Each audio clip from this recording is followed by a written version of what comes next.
thì đi đẹp trai thì đi giờ làm hè tổng binh làm nếu mà không có mưa chắc có lẽ là hơi bận một chút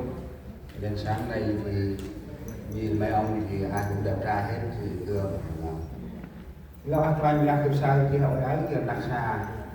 vô đi đâu được sợ lâu ăn quanh ra như là bằng ôi vì ai cái cháu bảo thì lâu ăn quanh ra rồi là mọc đến được và hội ấy thì lâu ăn quanh ra là ấp đông hè program đã bay cương ngân hè rồi thì cướp mong lao bên trong chỉ là tập bao ai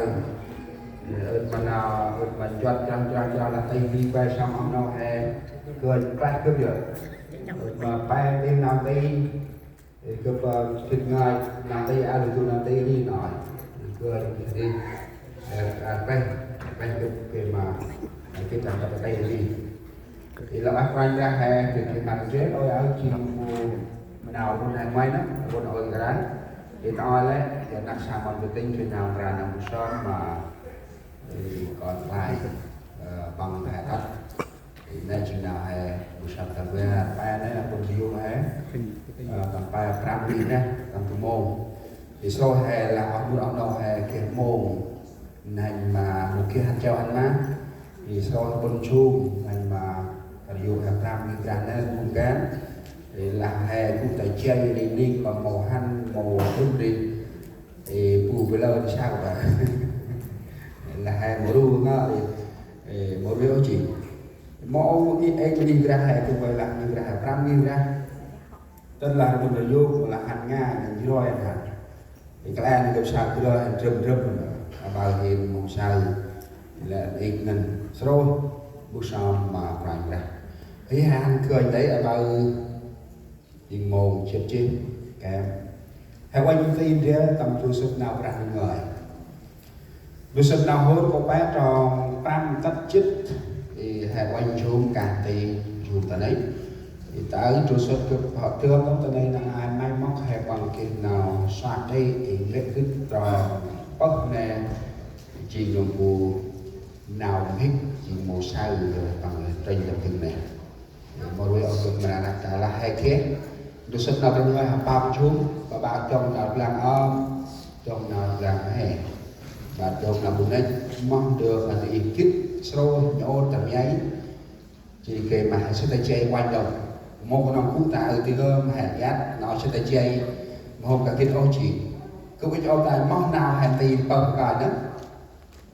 lời trên mà xin là mong nào hẹn tiền mai vô bằng là oan hoàng ra hồ gần ghê hè cả kiếp nào này thì trong một đâu hè là một số thì đông ca tam tu sinh nào hô thì nào hô đã ướt mặt ấy thơm cực trồng một tập quanh tâm e flow đưa nào tây cũng có đồng ra tất cầm tây tam tu sinh nào hô thì ai xin tới về cầm chân ra cả anh lấy đi nó suy nghĩ đó mà ra nhiều quá lời suy ố tầm nào kích minh hay nào mong nào càng hà bứ anh cả kích thom mà không chỉ đi bằng là chuyên leo tầm lét tròn mà hè lời lao minh tinh mắt hà nào anh cá trước mà ra hiệu chỉ đi cho lời hôm nào ông lui là coi từng coi này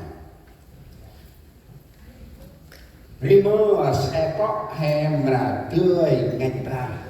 chỉ đi tinh năng hé trời xích ni khét anh sóc hôm rất đơ chặt phúc tầm bì thế chỉ đi hơi tầm này mà đặt đủ mà đặt hiệu quả đi mơ chay hè roi mà là pin và nhắn chỉ đi nhắn hè pin lên mà đẹp nhắn đành hè dương chiến là mình tròn to hè thực chiến trong năm hôm mà ra hệ qua mà lét đi năm lời tạnh chi tầm nào tiếp tục rằng hệ nào một ya về trong năm hôm mà ra hệ qua mà lét đi năm lời tạnh chi tầm nào tiếp tục rằng hệ nào một nào bên này tổng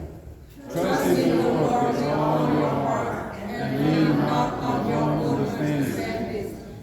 nào dân giống Hãy hết lòng tin cậy Đức Giê-hô-va chớ nuôi cậy nơi trong sáng của con trong ngôn của ba con. Tầm làm chuông tầm lòng sòn Tất đông ư con ra bồi phù con quay mà ra đủ Ispi con ra hệ qua Hình quay ta nữa Hình bị xa ca quả nghi Tầm nào mình ngời Ư con là tầm lại sắc hình xa hấp tiêu lắm Ân sắc hình hôm ấy chi quen Lê tờ kênh Bà hình họ khát chị Tờ hình dắt nào mình ngơi Thật là sắc chân hình khát ôn Là huy hình kia nào đi ngân Môn á ước hoành là nào người ông tiền ti hình chỉ đi có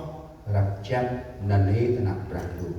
Môn á ẩn hình quét ta nạp hoành ra dắt nào mình người kênh tô Tức năm nào mình là kênh mặt cười xả các hoàng ý Nào mình người chia ngân hình kít Chia ngân hình rạc vàng Chia ngân hình sọc đường Lạc mô kia rạc đủ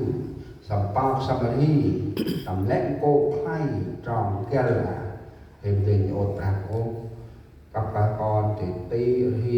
thì ra quan Tức nằm ra ít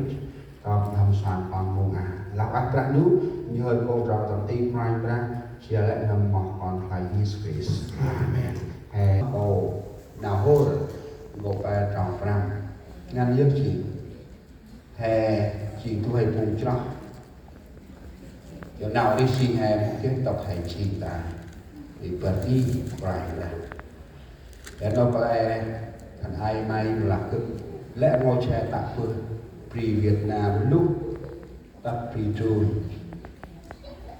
Nào hè nó cấp kinh Và bà hè nhất lại chốt Mình thì nào cút nằm Pri Trùn này Coi theo lên Thằng ai là bà chết 3 năm Chết 1 năm Bà kia chết năm Khẩn bằng mong tiếp tục trả ảo hụt Đưa xa này xa phùm đương Thì quét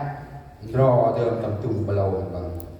Thì áp tợ phù quay ngòi khẩn bằng ngòi Thì quét là tộc hành này sọc lệnh này ra xong xa Thì khẩn bằng ước mà một kiếp nào gặp cân ổ Tức là 10 mấy năm như vậy không còn có sự hy vọng Đến ngày hôm nay Cướp tâm đoàn nó cũng tầm tri về có Thì na để đi mô là cũng tường Bưu xòm ngân Bưu xòm ngân Cụ ên vô nhà vô như đi bưu xòm Rồi đâu tường Tất tâm bánh nè Ất tập ba mô mà bốn bưu xòm Ơn mà cũng tâm tri nè bé có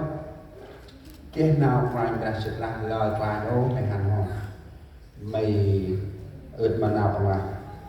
phải xe ai mày hào tên là xe ai tất cả lời đấy thì hiện cũng tập từng lè thì video này cực lạc một thời hắn nó mấy một video khát là một chi tiết mà sẽ để là lại ngồi tròn ai việc tập đi sau quá xe đi tất tập lời lè bằng là mình sai biết nào chỉ là mình làm nào ngăn Nên là anh ông nào hay là áp nâng hay bằng kia nào mình yên Tâm tay sát tôi hay cúc tâm mịn bức hỏi chị này Chất ta chê gì Cái mịn kia bức ma ngắn chị mà bữa Thì cái mịn kia bức Bữa việc tràn rào cái kia hôn Hay còn xe mốc hay chân quỳ Chất ta đây biết